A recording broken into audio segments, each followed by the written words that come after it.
Hello friends, in today's video I'm gonna be walking through how to get Snapchat crying filter.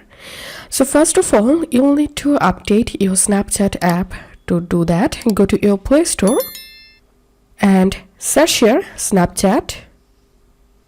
If you see any update available, then download the update and then open your Snapchat app.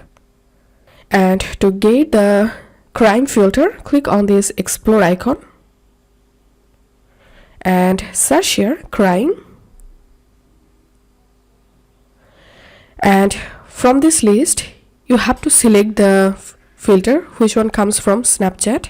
This is the actual effect, so tap on that.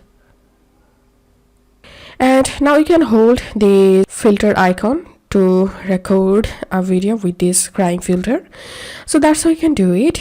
If this video helped you, give a thumbs up and please consider subscribe to 5 Minute Solution. Thank you for watching.